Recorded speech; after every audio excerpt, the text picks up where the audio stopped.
Greetings, everybody, and thanks, as always, for tuning in and spending a little time with us midweek, late month, and below average. Kind of sums everything up.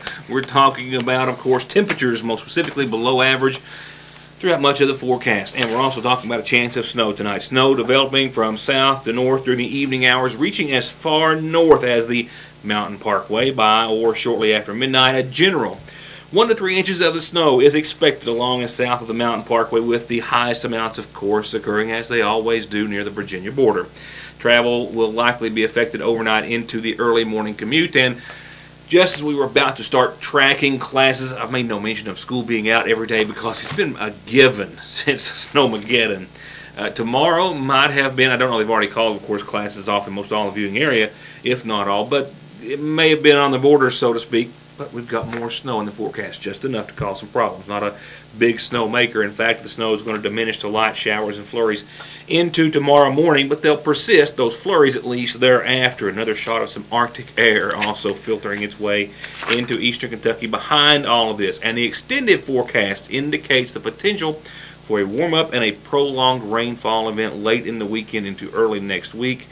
We're still talking about flooding problems thereafter, but I'm not so much worried about that as I was several days ago when we first started to thaw out some bit, as we did see water levels rise. More in your forecast in just a few moments. I am working very hard to get out of here very early, make it actually to pick up Lacey in Prestonsburg at dance class, and then to tip off for the first round of the boys' action tonight in the 57th District Tournament. I'll take you to last night's action in just a few moments, so tonight's show taped just a bit early, but a lot to cover nonetheless. Another robbery in eastern Kentucky and another one in Floyd County just before noon yesterday. Kentucky State Police at Post 9 in Pike will tell me that a 911 call of an armed robbery at the Stanville subway in Floyd County was reported. Troopers responded to the scene and discovered that an unidentified male came into the restaurant, demanded money. An employee then did retrieve an undisclosed amount of cash, giving it to him before he fled the scene. The initial investigation, Post 9 tells me, at the scene says the suspect was wearing a gray hooded sweatshirt, blue jeans, and a gray mask covering his face. Fortunately, there were no injuries associated with this robbery. There's also no mention of a weapon in this press release from the state police. They are, however, asking the public for any information that might be available related to the case. You can call and you can remain anonymous at 433-7711. Well, for the first day in a long time, we've got some community calendar announcements. We've had birthdays and special announcements, but after, last time I'll say it, after Snowmageddon, we have seen an absence of things going on in the calendar for obvious reasons, but I've got calendar announcements, and I've got local headlines picking up right after a word from a few of our sponsors. And as always, whenever you can, please be sure and let them know you're watching. As I understand, a traffic stop was initiated in Johnson County at the behest of a sheriff's deputy. 2 people jumped out of the car, and while trying to deal with that situation, 2 others in the vehicle, one of them jumping into the driver's seat, then fled and stole that vehicle. One, that being the male suspected driver, is considered to be armed and dangerous, just out of prison on unknown charges at this hour, but both being sought after by the Johnson County Sheriff's Department.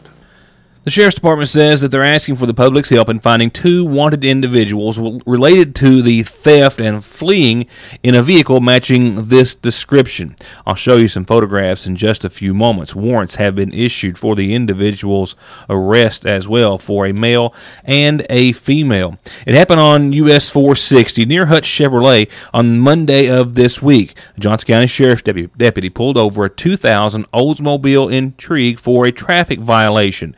And once 2 individuals either got out on their own wheel or at the request of officers, were not quite for certain, they may have jumped out. Regardless, and to the point, he was dealing with 2 individuals, the driver and another individual. And at that time, he noticed a movement inside the vehicle, and then the car sped off. A Susan K. Moore of Lomansville was in the car with another individual, and both are being sought after.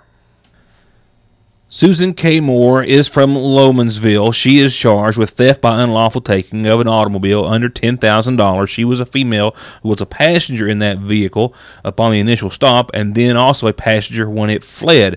They believe that the male who jumped behind the wheel and then fled while authorities were talking to the original driver and another passenger is a James Neal Sisko. Cisco is charged with theft by unlawful taking of an automobile under $10,000 and fleeing or evading police in the first degree in a motor vehicle. He's from Mealy, Kentucky. And if you have any information about the whereabouts of any of these individuals, either one of them, or possibly a vehicle matching that description, call the Sheriff's Department, 789-3411. You can and will remain anonymous. Now, as I said, it was an initial traffic stop. The driver, whose name I don't have, the initial driver, was charged, I believe, with DUI. And upon the arrest and investigation into the driver and that initial passenger, which was out of the vehicle, these two individuals were in the car when it took off. The owner of the vehicle was a female who was also in the car, but was one of the individuals that was being questioned by authorities at the time. So she remained on scene with authorities, while the other two individuals, it's my understanding, fled. They also tell me Cisco is considered to be armed and dangerous. He's also, as I understand, a convicted felon. And this, once again, is a description of a similar vehicle, a 2000 Oldsmobile Intrigue, black in color, with a license plate number of 013, T as in Tom, E as in Edward, V as in Victor. And I know this is the third day, and with great apologies, and today there was no problem in doing so. However, just as I was getting ready to give the results and show all the participants in our snowman contest, I realized that I didn't have one of them in the final edit, and we wanted to make sure that we got them all on. So bear with me. That will be forthcoming tomorrow. I'll do that very first thing before we even get started tomorrow with any other news coverage. But that was my intentions yesterday, and then definitely today. And I just happened to realize that somehow I had one drop out of the edit, and we wanted to make sure that we got them all on there. And I'll show you all those tomorrow. And I don't know. I want to say in hopes that we'll have another one soon, but maybe not so much. It was a wonderful thing to do, but maybe enough snow is enough. A couple of calendar announcements in my efforts to try to get out of here and get to tip-off tonight at 6:30. Don't have them typed in. Let me tell you that, as always, our calendar announcements brought to you by McGoffin Farm Bureau. A Kentucky Tree Recovery Campaign is being held here in McGoffin County. The Kentucky Tree Recovery Campaign is an effort between the Kentucky Division of Forestry, the Arbor Day Foundation, FedEx, and some other partners to restore trees in counties destroyed by the March 2nd tornadoes. Join them to plant trees at our local extension office, and when you are done, take trees home with you to plant. They need your assistance to plant a legacy for McGoffin County. I'm going to go up to the extension office, and we're going to find out more about this event, which is set for Saturday, March the 14th. So we've got a few days to get ready, and I've got a few days to get you some more information. Saturday the 14th from 10 till noon that day. It's going to be a rain or shine event. They hope that you can come and join them to once again plant a legacy. Very, very neat idea. Look forward to finding out more. Also from the extension office, a couple of reminders. They're taking fruit and vegetable plant orders until March the 20th, and grafting rootstock classes will be held Thursday. That's this Thursday. That's tomorrow at 5 p.m., mind you. And then Wednesday, March the 4th, next Wednesday at noon. And a farmers market interest meeting is coming up. Remember, we've been talking about those. The next one to be coming up is this Monday, 6 o'clock at the extension office. I'll remind you about all that tomorrow, but keep in mind that also tomorrow a grafting rootstock class tomorrow afternoon at 5 o'clock. With that said, we do have some other announcements per this evening's obituaries. Following a quick reminder that this is how you get calendar announcements on the program for free. That includes birthdays and anniversaries and the like. Send us your group or club or church organization announcement, and we'll tell everyone about it any way you want to get it to us. You can always drop it off here at the newsroom. 46-year-old Marcella Rena Helton is to be laid to rest during services that will start tomorrow at 2 o'clock in her honor. She passed away on the 23rd Monday of this week, survived by brothers George, Gary, Edgar Harrison, and Timothy, and sisters Marjorie Blanton, Dolores Yates, Wanda K. Reed, Betty Gay Combs, and Joella Huff. Services once again tomorrow at 2 p.m. Visitation the rest of this evening and before services tomorrow at the McGoffin County Funeral Home. We've also learned of the passing of Alma Bailey Arnott, 82, of Sagersville, who passed away on yesterday's date. She's survived by her husband Aaron Arnott and sons David Allen and Matthew Noel Arnott, and a daughter Aretta Arnott.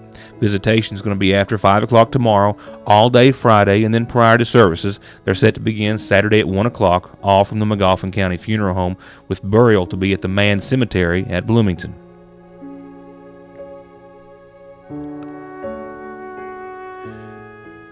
Also, we've learned of the passing of 96-year-old Lahoma Man of Waynesville, Ohio, formerly of McGoffin County, who passed away on yesterday. Arrangements, I'm understanding, are incomplete at this hour, but to be announced soon by the McGoffin County Funeral Home. And it's also my understanding that 66-year-old Kenneth R. Adams of Sagersville has passed away on today's date, mind you, I'm sorry. Arrangements are incomplete in his honor as well. They, too, are to be announced soon by the McGoffin County Funeral Home.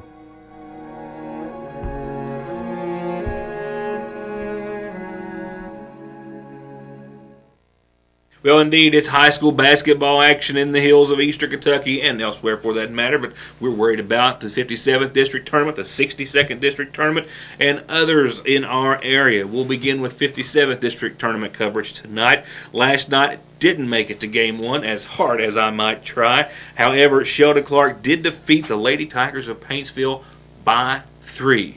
Told it was a really close and exciting game to watch. It couldn't have been any more exciting than Game 2 last night between Johnson Central and McGoffin County, though. Going into last night's game, here's a little background. The Lady Hornets were 10-12. The Lady Eagles were 16-11. They'd met twice in the regular season. The first time at McGoffin County, when McGoffin County took out a win 75-58. Next time, though, the Hornets were on the road and at home for Central, and Central came out on top 57-53. We knew this was going to be a close one going in. I don't know if anyone knew exactly how close it was going to be down the stretch. The tip went to McGoffin County, and then shortly thereafter, Jazzy Howard to Allie O'Hare for first blood for the Hornets. And for the first quarter, it was all even Steven with a drive by Bailey Daniel and a big bucket. And a nice drive down under and up by Jazzy. And then a turnover taken care of by Leslie Howard. A killer 3 by Lauren DeLong to tie it at 10 at the end of the first quarter of play. Allie Mae drills the 3 to give Central the go-ahead 23-22 with 1:45 to go in the second. And then a major 3 to follow by Johnson Central's McKaylin Pierce makes it a 4-point game. A 4-point lead wiped out, though, in a moment by a rebound and a cross-court trip by Jazzy. And a killer read on the ball by Kennedy Stacy for the steal and the layup across the county line to tie it at 26. We're tied again at the halfway mark.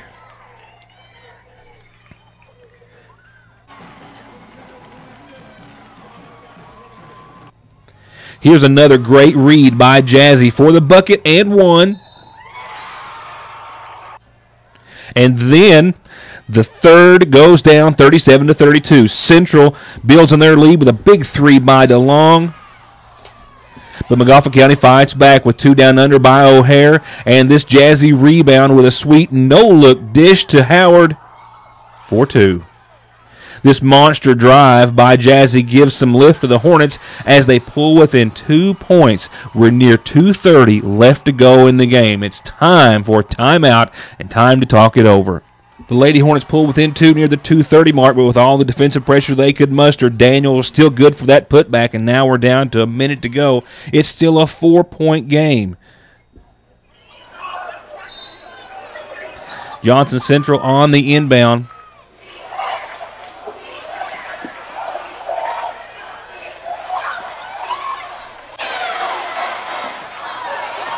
And Jazzy would pick up the runaway, and it's back to a -3 game for McGoffin County. They're down 3, 25 seconds left to play. Time for another Hornet timeout. And with 2 out of 2 from the line, the Hornets cut it to a 2-point deficit. That leaves 3.4 seconds left to go. Central has the ball. They have a 2-point advantage, and this is how it all played out.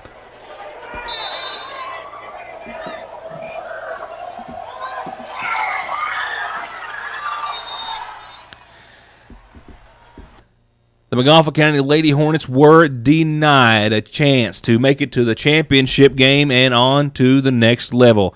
They'll wind up their season at 10-13 after a 2-point loss to the Lady Eagles of Johnson Central, 46-48, your final score. That game also put them at 3-4 in district play.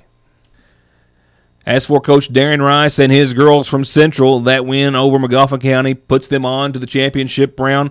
They're also at 17-11. They will take on also first-round victors Sheldon Clark, who, we said, of course, beat Paintsville. The championship girls game set for tomorrow night, tip-off set for 7:30. That's the only game for tomorrow night. The boys' rounds tonight will set up a championship for the boys on Friday. Now to wrap it up this evening so I can get out to the tip-off for tonight, a quick, short, and it has some sweet spots, I suppose. Licking Valley RECC-powered forecast. We've got a low of 22 tonight after a very much appreciated high of 43 degrees today. Clouds tonight will hang tough. We'll also look for some snow developing south to north during the evening hours. A general 1 to 3 inches of snow is expected along and south of the Mountain Parkway. I'm looking at an inch or less for the viewing area. That's my call. Not a big snowmaker, but with a low of 22, it's going to be enough to cause some issues for an early morning commute. Late night, even possibly. Travel will be affected overnight into your Thursday morning. And for your Thursday forecast, we've got a daytime high of below freezing. I'm expecting 30 degrees tomorrow for our peak. We'll see clouds hang tough. We'll see a chance of snow in the morning. And then actually, we've got a chance of flurries thereafter lingering into tomorrow night. No big accumulation, but still a travel hazard factor. Mostly cloudy skies tomorrow night and a low of 8 degrees with a northwest wind of around 3 to 5 miles per hour. That puts wind chills a little closer to zero. Another cold night ahead. And speaking of a cold night, we've got more in store. Friday, this Arctic blast that rolls in behind a little skip of snow, in comparison to things as of late, well, gives us some sunshine, but a daytime high of only 22 on your Friday. We'll dip down to a 4 for nighttime lows Friday. Good thing is no winds associated or tied to that evening, so 4 degrees will be as low and as bad as it's going to be. So it's enough. Partly sunny, cloudy late on your Friday. We're still talking about a slow climb for the weekend. We will be just above freezing on Saturday, and then maybe into the 50s. Don't get too excited. It takes a few days to get there, but we'll start off the first half of your weekend, I think, with right around 34 degrees on your Saturday and some partly sunny skies. Not too shabby. A low below freezing at 22, well below freezing. Partly sunny. We do have a chance of precipitation. Can you tell I'm in a hurry to get out of here and I'm really running behind? My brain's working in a different pace than my mouth. A low of 22 Saturday night. Another chance of some snowfall late Saturday night, and then a chance of some rain and snow on your Sunday, because Sunday we'll take a trip to the 40s. At 46, mostly cloudy degrees, and a low above the freezing mark, I'm glad to say. With that, we'll see that precipitation also take form of some rain and or snow on your Sunday night, and into your Monday, a good chance of some more precipitation. 45 degrees on Monday, and I have got, drum roll please, 54 degrees, albeit with clouds, rain, and the like, but 54 degrees on your Tuesday. For now, that's my time. It's off to Central. We'll see you back here tomorrow night for highlights and more. As always, thank you so much for watching, and have a good night.